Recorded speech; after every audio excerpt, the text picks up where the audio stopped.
Burkina Faso's sovereignty. They maintain their sovereignty. They make their decisions how they use their resources. They make their decisions who their resources go to for military support. That's their sovereign right. But my cautionary tale was just from a military perspective. That was a Senate Armed Services Committee asking me a direct question. At the heart of this moment was Captain Ibrahim Traoré, the 36-year-old military leader of Burkina Faso, a figure rising to prominence not merely as a head of state, but as a symbol of Pan-African defiance. This story isn't just about what was said. It's about why it was said, and what it means for the future of Africa's sovereignty, the Sahel's security, and the deepening anti-Western sentiment sweeping through the Sahel region and the entire Africa. In a world where diplomatic statements are measured not in words, but in consequences, a few sentences uttered by General Michael Langley, the commander of U.S. Africa Command, AFRICOM, echoed across continents. Burkina Faso, like any nation, he said, makes independent decisions regarding their own security and also the selection of partners. That is their freedom and right. It was a moment that rippled through policy rooms in Washington, Ouagadougou, Moscow, and Paris. Because this wasn't just a clarification. To many, it was an apology, a rare act in the language of power, and a symbolic nod to the changing political winds in Africa. This story isn't just about what was said.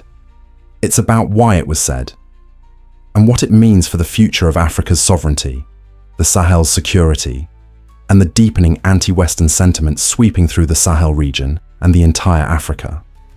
Tensions began quietly, as they often do. During a routine press briefing earlier in the year, General Langley responded to questions during a congressional hearing regarding Burkina Faso's shifting alliances. His remarks were clinical, strategic even, but the framing implied concern over Traoré's rejection of Western military aid and embrace of non-Western partners like Russia. To some, this seemed like a subtle warning. But in the Sahel, where words carry centuries of historical weight, it was perceived as patronizing, even colonial. Commentators, Pan-African activists, and regional leaders erupted in a unified response. Who, they asked, gave the United States the authority to criticize the sovereign choices of African nations? Online, hashtags like Hands Off Africa and Michael Traoré Speaks For Us began to trend. The backlash prompted Langley to do something rare for a high-ranking U.S. military official. Clarify his remarks in language that sounded to many like a diplomatic apology. It was my time to illuminate that this is probably their weakest point, and there needs to be sufficient resources going towards for the whole. Langley's revised statement was measured but unmistakably conciliatory. My previous comments were never meant to challenge Burkina Faso's sovereignty, he said. They were meant as a military-to-military assessment, specifically on the allocation of resources needed to combat terrorism in the Sahel. He added, the statement was to illuminate that more resources need to go to the broader problem of terrorism across the country. For some in Washington, it was a necessary correction. For many in West Africa, it was a symbolic moment, an admission that the West had overstepped. Traoré, meanwhile, remained silent, a strategic move that elevated his stature. He didn't need to respond. The world responded for him. Burkina Faso is more than just a small landlocked country in West Africa. It's become a geopolitical bellwether, a nation standing at the crossroads of global competition between the West, Russia, and China.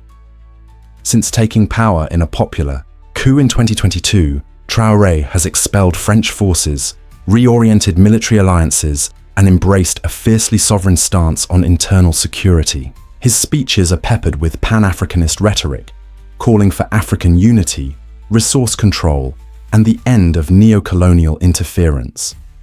By distancing his government from France and showing openness to Russia's Africa Corps, formerly Wagner, group, Traoré has put Burkina Faso in the eye of a geopolitical storm. To AFRICOM, this shift is troubling, but to many Africans, it's liberation. Langley's revised statement didn't just acknowledge sovereignty, it implicitly recognized that the US no longer holds uncontested influence in Africa. The US Africa Command, headquartered in Stuttgart, Germany, has long worked to maintain influence through military cooperation, training missions, and counter-terrorism initiatives in Africa. Yet, its presence in West Africa has faced growing scrutiny, especially amid the rising death toll from Islamist insurgencies, despite years of Western involvement. General Langley's original comments were likely intended to spotlight resource gaps, but critics saw them as deflection, blaming African governments while ignoring years of strategic failures by Western forces in the Sahel.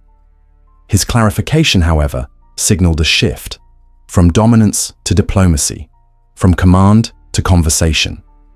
The U.S. now appears to be recalibrating, attempting to salvage credibility while competition from Russia and China grows more aggressive and more welcomed by certain regimes.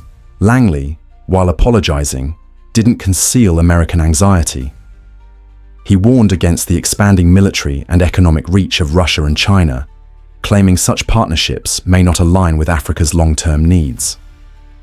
Some of these programs, he said, do not always prioritize the values of African people. The US, by contrast, stands committed to supporting our African partners in achieving their maximum potential in independence, sovereignty, and freedom. But that language, freedom, sovereignty, is now being claimed by African leaders, like Traoré themselves. And here lies the irony. The West now finds itself borrowing the vocabulary of anti-imperialism to make its case, while young African leaders are using it to push the West out. Captain Traoré is more than Burkina Faso's interim president. He's become the poster child of a regional ideological shift. Alongside Mali and Niger, fellow military-led governments that have rejected traditional Western alliances, Traoré is forging a new doctrine of African self-determination. He wears military fatigues, speaks with quiet authority, and surrounds himself with imagery invoking Sankara, Nkrumah, and Lumumba, icons of African liberation. To his supporters, Langley's remarks validated Traoré's hard stance. The West is taking notice. The apology was seen not as weakness, but recognition. Yet the road ahead is treacherous. Burkina Faso remains a nation under siege. Terrorist attacks continue to plague rural areas, displacing hundreds of thousands. The country is fighting insurgencies on multiple fronts with limited resources and under mounting international scrutiny. The US believes its military expertise could help, but Burkina Faso has opted to diversify its security partnerships, betting on Russia for both arms and support. Langley's apology may smooth over diplomatic bumps, but it doesn't change the fundamental dilemma. Traoré must prove that breaking from the West will yield better security results. So far, the jury is still out. On the streets of Ouagadougou, Langley's revised statement was discussed less as policy and more as symbolism. He blinked, said one young university student. For once, an American general admitted we have the right to choose our destiny. In cafes and markets, the apology became part of a wider story, one about Africa rising, standing taller, and no longer taking orders. Social media lit up with celebratory messages, memes, and videos, overlaying Langley's statement with scenes of Traoré standing at military parades or addressing crowds beneath the Pan-African flag. The question now is, what next? Langley's apology has diffused tensions, temporarily, but the deeper issues remain unresolved. The West still wants influence, the East is offering alternatives, and Africa is increasingly asserting its own path. Traoré may have won this round symbolically, but his administration must now deliver on security, governance, and economic stability. Otherwise, today's popularity could become tomorrow's disillusionment.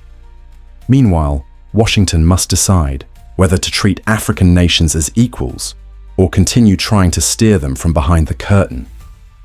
Despite Langley's softened tone, experts urge caution. US military and intelligence agencies continue to monitor Burkina Faso closely. Any perceived alignment with adversaries like Russia or Iran risks renewed diplomatic friction. The security situation remains volatile, with frequent attacks by armed groups. Furthermore, the government's handling of civil liberties and press freedom is under scrutiny. Symbolic wins must be matched with effective governance to bring stability and peace. General Langley's apology may mark a turning point or merely a temporary pause in US-Africa relations. What is certain is that African nations are asserting their voices and demanding partnerships built on mutual respect. Whether the US can adapt to this new reality will shape Africa's future global engagement for years to come. If you found this story powerful or challenged what you thought you knew, then do us a favor, hit that like button and subscribe to support the Pan-African movement. And don't forget to share this video.